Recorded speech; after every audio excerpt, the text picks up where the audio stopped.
Bismillahirrahmanirrahim. Assalamualaikum warahmatullahi wabarakatuh. Innal hamdalillah nahmaduhu wa nasta'inuhu wa nastaghfiruh wa na'udzu billahi min syururi anfusina wa min sayyiati a'malina. May yahdihillahu fala mudilla lahu wa may yudlil fala hadiya lahu. Asyhadu an la ilaha illallah wahdahu la syarika lahu wa anna Muhammadan abduhu wa rasuluh. Ya ayyuhalladzina amanu taqullaha haqqa tuqatih wa la tamutunna illa wa antum muslimun. Ya ayuhan nasu taqu rabbakumul ladzi khalaqakum min nafsin wahidah wa khalaqa minha zawjaha wa batha minhuma rijalan katsiran wa nisaa'a wa taqullaha alladzi tasaaluna bihi wal arham innallaha kana 'alaikum raqiba. Ya ayyuhalladzina amanu taqullaha wa qulu qawlan sadida yuslih lakum a'malakum wa yaghfir lakum dhunubakum wa may yuti'illaha wa rasulahu faqad faza fawzan 'azima. Amma ba'd.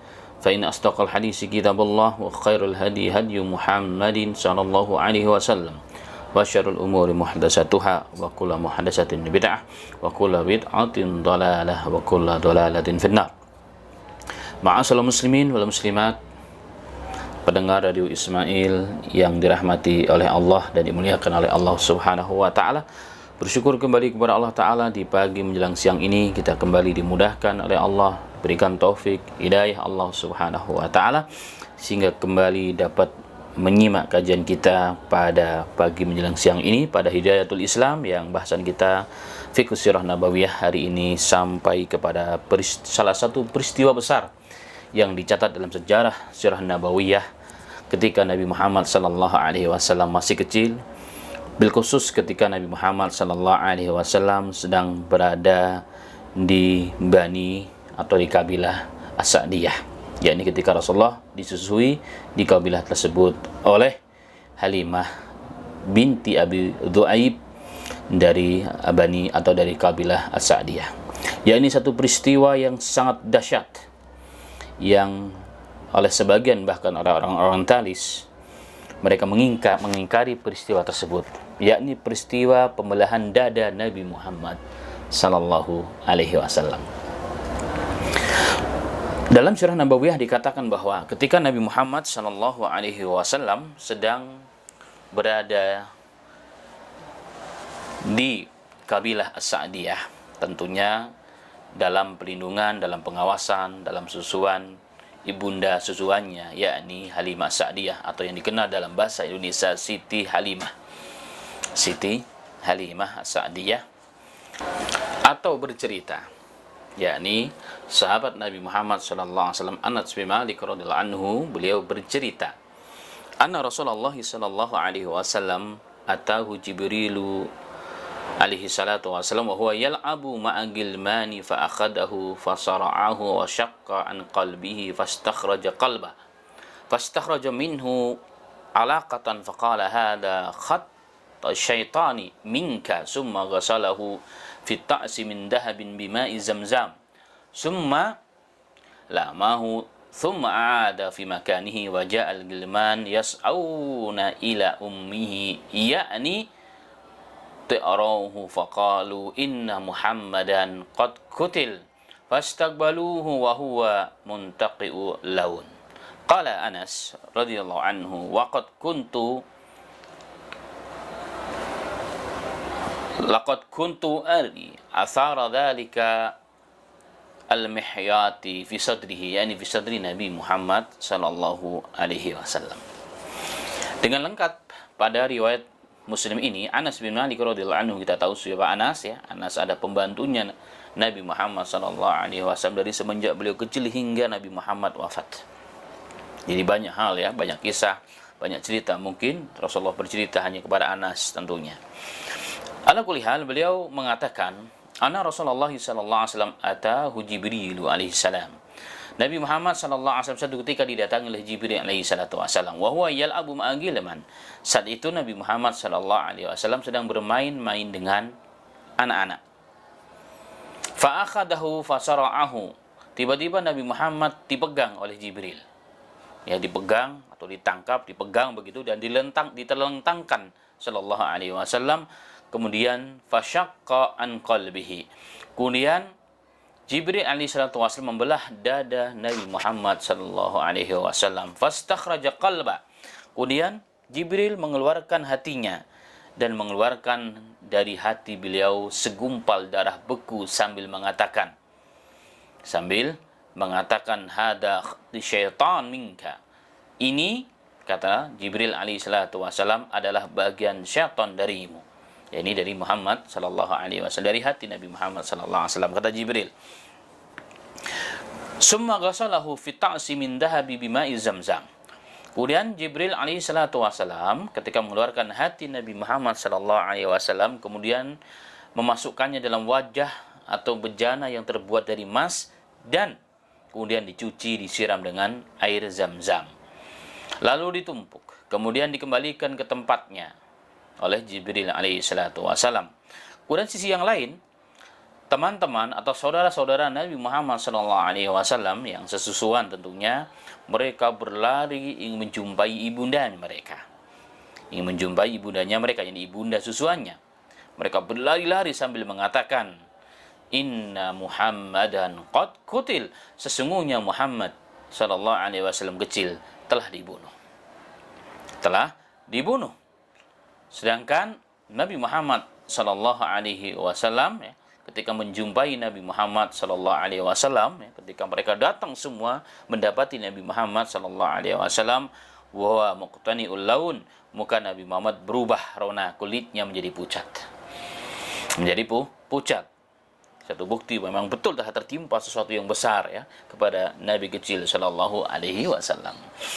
Kemudian Anas bin Malik radhiyallahu anhu mengatakan, dan saya diperlihatkan tentunya oleh Nabi Muhammad SAW, athara dalika mihyat, bekas jahitan di dadanya Nabi Muhammad sallallahu alaihi wasallam. Itu kan kata Anas bin Malik. Jadi bekas jahitan di semenjak dahulu kala masih ada.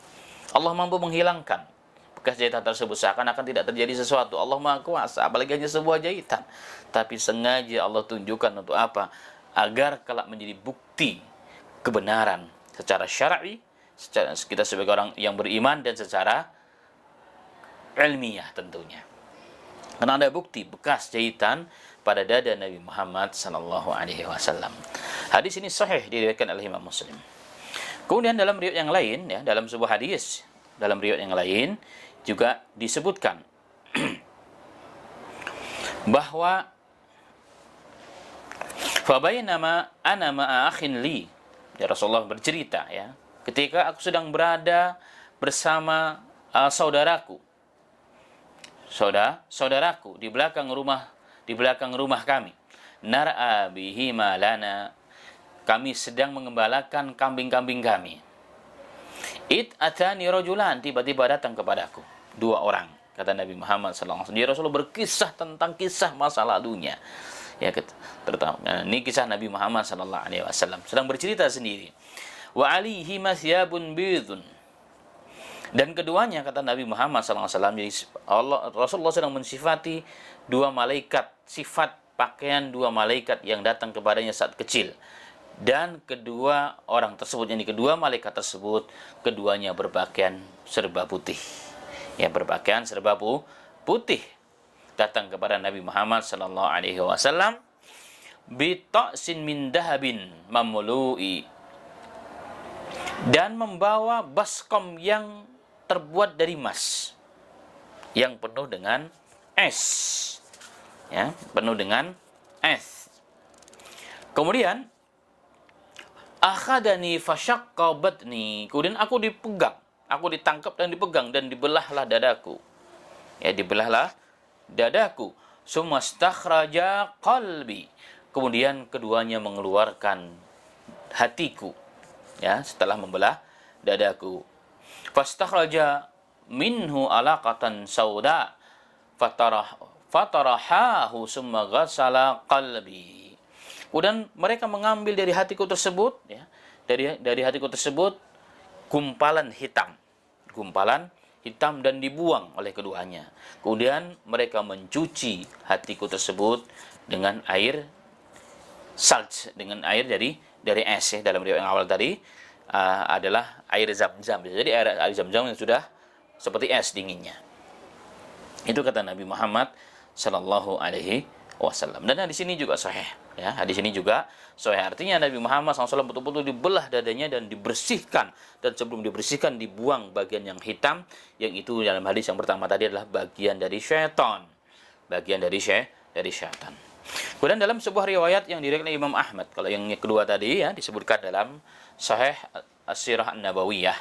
Kemudian dalam riwayat yang lain diriwayatkan oleh Al-Imam Ahmad dan riwayat yang sahih.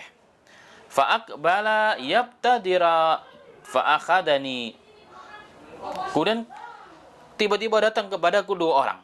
Ya, mereka bersegera ya.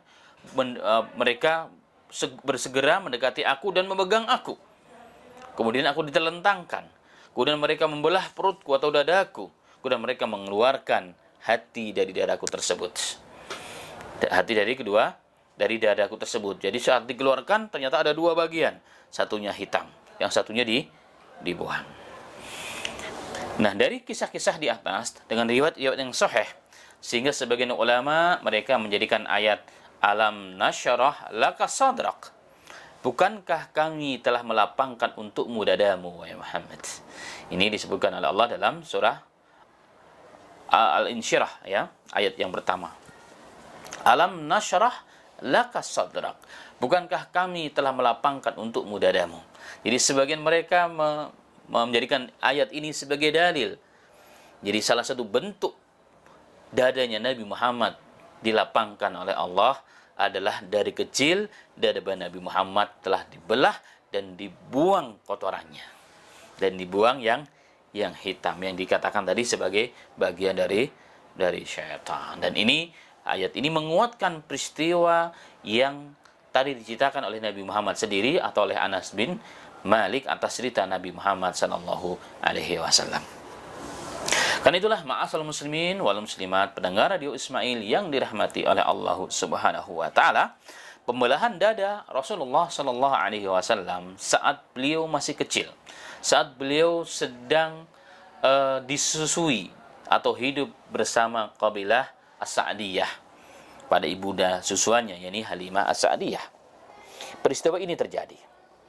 Peristiwa ini terjadi, ya. Tetapi ada riwayat yang lain juga bahwa selain peristiwa ini juga pernah terjadi pada peristiwa yang berikutnya. Pada saat peristiwa yang pertama ini terjadi kurang lebih pada saat beliau berumur 4 tahun. Sebagaimana disinggung juga disebutkan dalam kitab Ar-Rahiq Al-Makhtum. Tapi ada riwayat yang lain bahwa pembelahan dada Nabi Muhammad SAW 2 kali. Yang pertama yang tadi pada saat beliau 4 tahun, ya, pada saat beliau sedang disusui oleh Halimah As-Sa'diyah. Dan yang kedua ketika Nabi Muhammad SAW sudah diangkat menjadi Nabi dan Rasul, dan ketika beliau mau di-Isra Mi'rajkan. Ketika beliau mau di-Isra Mi'rajkan. Dan kedua-duanya sama dicuci dengan air yang suci, air dari Zam-Zam. Kemudian ada satu riwayat yang lain. Ada peristiwa berikutnya. Jadi 3 kali. Kalau yang tadi itu ya kebanyakan ulama berpendapat 2 kali. Saat umur 4 tahun dan saat beliau diangkat menjadi Nabi dan Rasul sebelum beliau di-Isra Mi'rajkan. Di dadanya dibelah oleh malaikat Jibril alaihi salatu wasalam. Tetapi ada riwayat yang lain sebagaimana disebutkan dalam Sahih As-Sirah An-Nabawiyah. Nabi Muhammad juga pernah dibelah yang kedua sebenarnya saat beliau sedang berumur kurang lebih 10 tahun. 10 tahun berarti beliau sudah sudah dengan kakeknya ataupun sudah berada dengan pamannya Abu Talib. Ma'asal muslimin rahimani wa rahimakumullah, berapa kali pun Nabi Muhammad pernah dibelah dadanya. Tapi intinya bahwa peristiwa pembelahan dada Nabi Muhammad SAW itu terjadi, dan itu pernah terjadi berdasarkan dalil-dalil yang sahih menurut ajaran Islam, ya, menurut ajaran Islam, dan juga berdasarkan penelitian ilmiah karena ditunjukkan bekas jahitannya pada dada Nabi Muhammad sallallahu alaihi wasallam. Karena itulah ma'asal muslimin ada beberapa hikmah pelajaran atau fiqh sirah nabawiyah dalam hal ini yang bisa dipetik. Yang pertama, bahwa apa yang dialami oleh Nabi Muhammad sallallahu alaihi wasallam semua adalah atas kehendak Allah. Allah mempunyai maksud dan tujuan, apalagi sampai membelah dada Nabi kita Muhammad sallallahu alaihi wasallam. Dibelah dadanya untuk dibersihkan, karena beliau seorang manusia. Namanya seorang manusia, tentunya ada kotorannya, dan Allah ingin membersihkan dada Nabi Muhammad sallallahu alaihi wasallam dari kotoran-kotoran yang pada umumnya menimpa kebanyakan manusia. Dibelah dadanya, dibersihkan dengan air Zam-Zam, air yang terbersih dan yang tersuci yang pernah ada di muka bumi ini. Untuk tujuan apa, ma'asyiral muslimin? Ini yang poin pentingnya. Untuk tujuan yang sangat besar, karena beliau ingin kelak kemudian hari diembankan, diberikan tugas di pundaknya, amanat yang sangat besar dan yang sangat berat. Dan orang yang mampu menjalankan amanat yang besar, itu amanat agama ini dengan benar, dengan penuh ikhlas, adalah orang yang betul-betul dadanya bersih. Dadanya bersih dari segala kotoran-kotoran, penyakit-penyakit hati, termasuk cinta pada dunia, cinta kepada popularitas, cinta kepada ketenaran dan seterusnya. Dan ini jauh dari Nabi Muhammad sallallahu alaihi wasallam. Ini yang pertama, ma'asyiral muslimin. Kemudian yang kedua, bahwa peristiwa pembelahan dada Nabi Muhammad sallallahu alaihi wasallam, khusus kita bicara saat Rasulullah masih kecil, ya. Saat Rasulullah masih kecil, baik pada tahun 4 atau tahun ke-10 tadi dalam riwayat yang lain. Ya, tidak bicara sebelum Rasulullah di Isra Mi'rajkan, itu nanti insyaallah taala. Bahwa pembelahan dada yang terjadi pada diri Nabi Muhammad sallallahu alaihi wasallam ini menunjukkan memang Nabi Muhammad dari kecil sudah berbeda dengan keumuman manusia, keumuman anak-anak kecil, betul-betul dijaga oleh Allah dari segala pengaruh, dari segala penyakit hati, dari segala kotoran hati sallallahu alaihi wasallam. Karena Nabi Muhammad sallallahu alaihi wasallam sedang dipersiapkan menjadi rahmatan lil alamin, menjadi pembawa basyira wa nadhira sallallahu alaihi wasallam, pembawa agama yang sempurna, agama yang menyempurnakan seluruh ajaran-ajaran agama yang pernah ada sebelumnya, yang dipersiapkan nanti akan diturunkan kepadanya kitab suci Al-Quran, kitab suci yang dijaga oleh Allah keasliannya sampai hari ini, sampai hari kiamat, sebagai penyempurna kitab-kitab atau firman-firman Allah yang pernah Allah turunkan kepada Nabi dan Rasul sebelum Nabi Muhammad SAW. Jadi Rasulullah berbeda memang dengan yang lain, dijaga oleh Allah Subhanahu wa taala. Subhanallah. Ma'asyiral muslimin wal muslimat rahimani wa rahimakumullah. Kemudian yang ketiga, dari kejadian pembelahan dada tersebut dari umur 4 tahun. Kemudian dari riwayat tadi 10 tahun kejadian yang kedua. Ya, kemudian yang ketiga sebelum Isra dan Mi'raj. Maka ini menunjukkan dengan jelas kepada kita bahwa Nabi Muhammad sallallahu alaihi wasallam dari semenjak belia, dari semenjak kecil adalah manusia yang ma'sum, manusia yang terjaga, yang dijaga oleh Allah Subhanahu wa taala dari seluruh godaan-godaan syaitan, dari pengaruh-pengaruh yang buruk, dari penyakit-penyakit hati yang ada pada keumuman manusia sallallahu alaihi wasallam. Dan hal ini sekali lagi menunjukkan kepada kita bahwa Rasulullah sallallahu alaihi wasallam akan tumbuh menjadi manusia yang besar, menjadi pemuda yang hebat dalam keadaan tidak terdapat jatah sedikit pun dari kehidupannya untuk syaitan. Sebagaimana dalam hadis yang pertama tadi, dalam hadis riwayat Muslim dan hadis riwayat Anas, dikeluarkan dari hatinya gumpalan yang hitam, dikatakan ini bagian dari syaitan, dibuang oleh Jibril alaihi salatu wasallam. Dan ini sekali lagi menunjukkan bahwa Nabi Muhammad dari semenjak kecil hatinya tidak tersentuh, tidak tergoda dengan pengaruh godaan syaitan. Subhanallah. Dan ini menunjukkan kepada kita sebagai pencinta Rasulullah, sebagai umatnya Rasulullah, semakin tertanam dalam diri kita Rasulullah lah manusia yang memang paling pantas menjadi qudwah, uswah, suri toladan bagi kita dan bagi seluruh umat manusia yang ingin bahagia dunia dan akhirat, karena betul-betul dibersihkan jiwanya, hatinya oleh Allah, dijaga oleh Allah dari semenjak kecil. Ma'asyiral muslimin wal muslimat rahimani wa rahimakumullah. Subhanallah. Al-Imam Ibnu Hajar Asqalani rahimahullah taala Beliau berkomentar dalam kitabnya Fathul Bari tentang kisah pembelahan dada ini. Beliau mengatakan dalam terjemahan Indonesia bahwa pembelahan dada Nabi Muhammad Shallallahu Alaihi Wasallam di masa beliau masih kecil, subhanallah, hingga beliau tumbuh dalam kondisi yang sempurna. Kenapa menjadi sempurna? Karena beliau tumbuh dan besar menjadi manusia yang sempurna akhlaknya, jiwanya bersih. Kenapa? Karena beliau maksum, dijaga, dilindungi oleh Allah dari godaan syaitan. Itu penegasan kata Al-Imam Al-Hafidh Ibnu Hajar Asqalani dalam kitabnya Fathul Bari Syarah Sahih Bukhari. Kemudian ma'asal muslimin wal muslimat rahimani wa rahimakumullah. Yang keempat, dari kisah pembelahan dada ini, terkadang memang akal sehat kita terbatas. Sehingga terkadang memahami peristiwa-peristiwa seperti ini kadang-kadang nggak masuk akal kita, tidak terjangkau akal kita. Ya, akal kita tidak nyampe ke sana. Bukan agama tidak sesuai dengan akal, tapi akal kita yang tidak nyampe. Apalagi jadi kita pahami di zaman itu, ilmu teknologi kedokteran tidak seperti mana hari ini. Subhanallah, susah untuk diterima oleh akal oleh sebagian orang, ya, oleh sebagian orang. Tetapi ma'asal muslimin, bagaimanapun, ya, hadis ini sahih, peristiwa ini benar terjadi, akal kita mungkin belum menerima.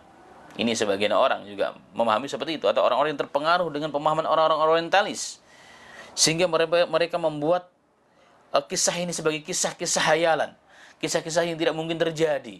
Mereka tidak menerima dengan hati yang lapang tentang kisah ini. Ini bagian dari kehidupan sirah nabawiyah sallallahu alaihi wasallam. Dengan berbagai macam hal, ya, mereka mengkritisi dan mereka menjadikan ini sebagai celah untuk menjatuhkan Nabi dan mendoifkan atau membuang kisah ini dari bagian kehidupan Nabi Muhammad sallallahu alaihi wasallam. Tetapi ma'asal muslimin rahimani wa rahimakumullah, para ulama-ulama Islam telah memberikan penjelasan terhadap kritikan ini, atau penjelasan kepada orang-orang yang ingkar terhadap peristiwa ini. Orang-orang yang selalu menjadikan peristiwa seperti ini sebagai kesempatan untuk memberikan provokatif, ya, kepada orang-orang yang lemah imannya. Dan terkadang bahwa memang kisah seperti ini juga membuahkan hasil orang-orang Islam itu sendiri, sehingga ada sebagian orang Islam juga dalam beberapa sirah nabawiyah, tentunya sirah nabawiyah yang kontemporer, ya, bukan yang klasik, ada berbau seakan-akan kisah ini kisah yang tidak benar. Bahkan ada yang mengatakan mereka mencari-cari jalan, bahkan mereka mengatakan ini kisah yang dhaif, kisah yang yang tidak bisa dipegang teguh. Nah, dari hal ini maka sebagian ulama telah menjelaskan. Ada yang mengatakan bahwa kisah kayak di atas awalnya memang tidak masuk akal, sehingga mereka mencari pembenar untuk itu, dan mereka mengatakan riwayat hadis ini adalah lemah, katanya. Dan hadis yang lemah tidak bisa dijadikan sebagai hujah. Ma'asal muslimin wal muslimat rahimani wa rahimakumullah. Jika kita kembali kepada kisah yang awal tadi, maka bagi kita yang telah mentaslim, kita serahkan iman kita, jiwa raga kita kepada dalil, maka tidak ada lagi alasan hadis ini lemah. Kenapa? Karena telah dikeluarkan oleh para ulama-ulama yang terpercaya, Imam Muslim, Imam Ahmad, dan lain sebagainya. Dan hal ini sudah jelas, ya, sudah harga mati. Hadis ini adalah sahih, sehingga tidak perlu lagi dipertentangkan tentang kesahihan hadis tersebut. Ya kan, tentang hadis tersebut. Dan mereka, orang-orang juga yang menyatakan hadis ini lemah, juga tidak menerangkan kenapa lemah, apa yang lemah, rawi yang mana yang lemah, tidak dijelaskan. Tidak dijelaskan oleh mereka. Demikian. Ma'asal muslimin wal muslimat, pendengar Radio Ismail yang dirahmati oleh Allah Subhanahu wa taala.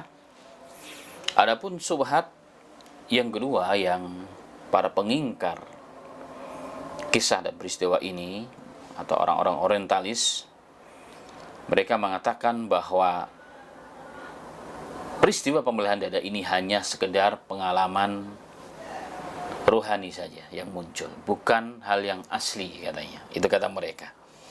Itu bukan hal yang asli, realita terjadi di lapangan.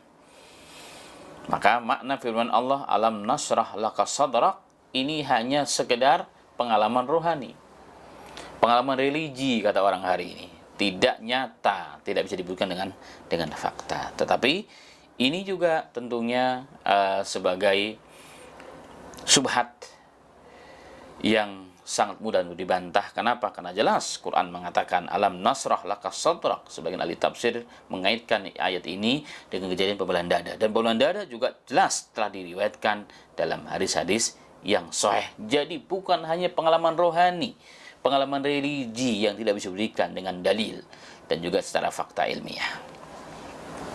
Ini jelas ya, ini jelas.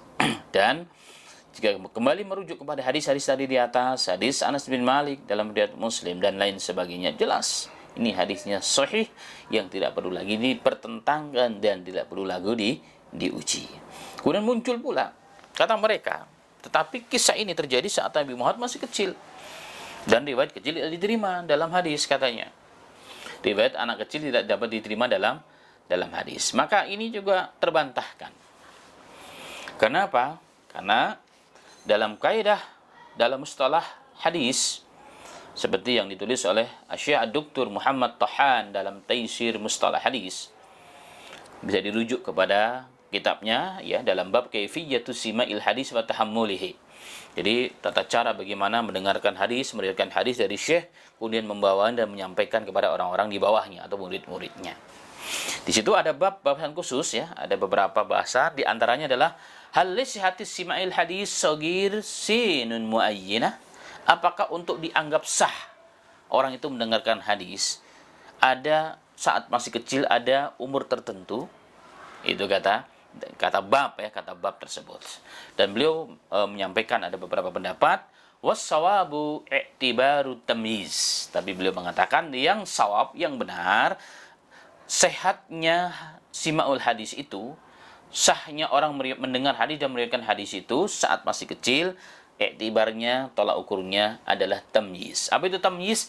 Bisa membedakan. Membedakan. Maka beliau mengatakan fa'in fahimas sagir al-khitab. Jika seseorang anak kecil itu sudah faham ketika diajak bicara dan bisa menjawab ya dengan jelas, waradal jawab, dan dia bisa menjawab dengan jelas sesuai dengan pertanyaan tadi itu, kana mumayyizan. Maka beliau mengatakan ini tanda anak tersebut sudah mumayyiz, sudah bisa membedakan ya antara A, B, C, dan sebagainya. Antara pertanyaan dengan jawaban. Antara yang benar dengan yang tidak. Maka beliau mengatakan, sahihus sima, maka orang yang sudah mumayyiz, maka sah, sahih, jika dia mendengarkan saat kecil, dan kemudian diriwayatkan setelahnya. Setelah dia dewasa tentunya. Wa ila fala. Tapi kalau tidak, belum bisa, tidak paham dengan pertanyaan, tidak bisa menjawab pertanyaan orang, maka beliau mengatakan, wa ila fala, maka tidak dianggap sahih riwayat simaul hadis saat masih kecil. Dengan demikian ma'asal muslimin jelas kalau kita lihat Nabi Muhammad SAW umur 4 tahun. Umur 4 tahun ya. Umur 4 tahun dalam riwayat yang tadi itu umur 4 tahun sudah mumayyiz, jelas. Beliau sudah mumayyiz, apalagi Nabi Muhammad manusia pilihan. Sudah mumayyiz, sudah bisa membedakan dan sudah mandiri ya. Sudah mandiri. Dari syarat sah untuk meriwayatkan hadis jelas sudah terpenuhi dan sudah tercapai. Maka kritikan subhat yang disebarkan oleh orang-orang orientalis tentang kisah ini adalah subhat yang sudah tidak bisa diterima. Yang sudah tidak bisa diterima. Kemudian ma'asal muslimin rahimani wa rahimakumullah. Ada yang mengatakan peristiwa ini tidak masuk akal. Tapi sudah dijawab bahwa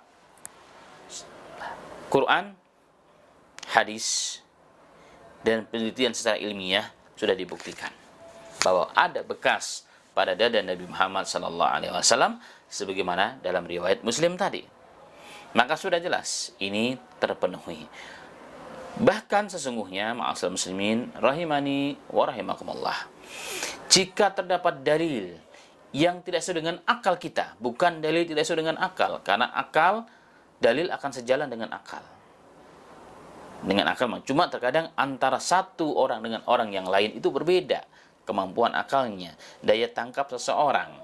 Maka jika terdapat hal ini, tentunya dalillah yang diutamakan, imanlah yang diutamakan. Berkata al-Imam Ibnu Taimiyah, Syekhul Islam Ibnu Taimiyah, dalam Majmu' al-Fatawa, beliau mengatakan, war rusulu ja'at bima ya'jizul aqlu an darkihi lam ta'ti bima yu'lamu bil aqli imtina'uhu. Beliau mengatakan, para rasul alaihi salatu wasalam, mereka datang dengan wahyu minimal tidak digapai oleh akal dengan sempurna. Namun mereka tidaklah datang dengan wahyu yang mustahil bagi akal untuk memahaminya. Artinya kadang-kadang akal tidak nyampe, tapi bukan berarti yang lain tidak memahami, gitu maksudnya. Tapi seluruh para nabi tentunya membawa dalil, membawa bukti kebenaran ajarannya, kebenaran peristiwa yang menimpanya, sesungguhnya tidak bertentangan dengan akal. Ada satu pernyataan, subhanallah, ya, ada satu pernyataan yang diriwayatkan kepada seorang sahabat Ali bin Abi Thalib.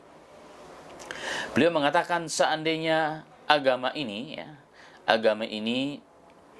lau kana dinu birra'yi, seandainya agama ini mendahulukan akal, mendahulukan pendapat manusia, lakana asfalul khuf ula bimasih min a'la. Maka ketika seseorang yang sedang berwudu dan pakai khuf, ya tentunya sebelum pakai khuf sudah berwudu. Saat dia berwudu kembali, maka yang lebih masuk akal harusnya yang diusap adalah bawah khuf, telapak kaki yang di khufnya. Khuf, ya, yang kayak sepatu dari kulit atau kas kaki dari kulit, begitulah kurang lebihnya. Tetapi kenapa, ya, dalam syariat yang diusap adalah atasnya, padahal yang lebih berbahaya adalah yang paling bawah, karena yang bawah yang menyentuh tanah. Kemudian Ali mengatakan, waqad ra'aitu Rasulullah sallallahu alaihi wasallam yamsahu ala dhahiri khufaihi. Sesungguhnya aku telah melihat Nabi Muhammad sallallahu alaihi wasallam telah mengusap atas atau punggung dua khufnya. Ini hadisnya diriwayatkan oleh Imam Abu Daud dengan sanad yang hasan. Maka berkata Al-Hafidz Ibnu Hajar dalam Talkhisul Khabir, beliau mengatakan, inna isnad hadzal hadis sahih. Jadi sanad hadis ini sahih. Waqad afada hadzal hadis anna mahalal masih huwa dhahirul qadam. Dan hadis ini memberikan manfaat faidah kepada kita bahwa yang diusap adalah punggung dari kedua kaki. Walam yarid ma yu'aridu hadza fi hadisin sahih, dan tidak terdapat dalil yang membantah, yang bertentangan dengan hadis yang sahih ini. Itu kata Al-Imam rahimallahu ta'ala. Karena itulah ma'asal muslimin rahimani wa rahimakumullah, maka bantahan orang-orang terhadap peristiwa, ya, terhadap peristiwa dibelahnya dada Nabi Muhammad sallallahu alaihi wasallam dengan subat-subat yang mereka tebarkan, semua dapat dibantah. Semua dapat dibantah, dan kebenarannya jelas, tentunya dengan hikmah yang sangat luar biasa, sebagaimana tadi sebagian telah disampaikan. Catatan terakhir. Ada sebagian ulama yang memberikan catatan, tentang alasan kenapa Nabi Muhammad dadanya dibelah. Mereka mengatakan dalam riwayat yang tadi di atas, ini bagian dari syaitan.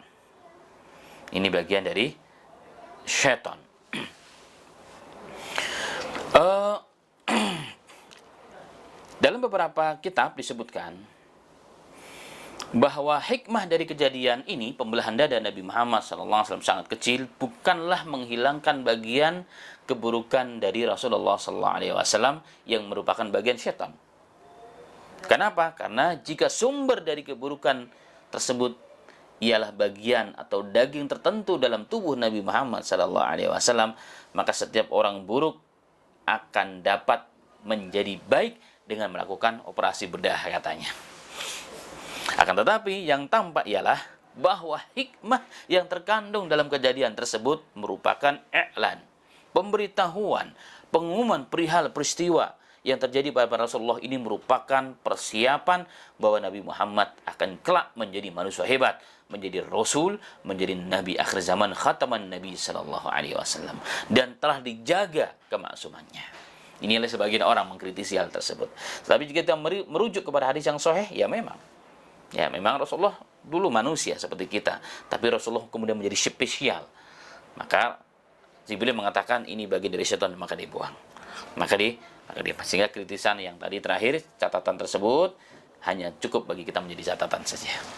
Demikian ma'asyiral muslimin wal muslimat pendengar radio Ismail yang dirahmati oleh Allah Ta'ala, tentang hikmah peristiwa yang menimpa Nabi Muhammad sallallahu alaihi wasallam, yakni pembelahan dada Nabi Muhammad, dikeluarkan hatinya, dibuang kotorannya untuk syaitan, dan dibersihkan dengan air Zam-Zam, kemudian dikembalikan, merupakan peristiwa sekaligus mukjizat yang merupakan bagian dari sirah nabawiyah Nabi kita Muhammad sallallahu alaihi wasallam.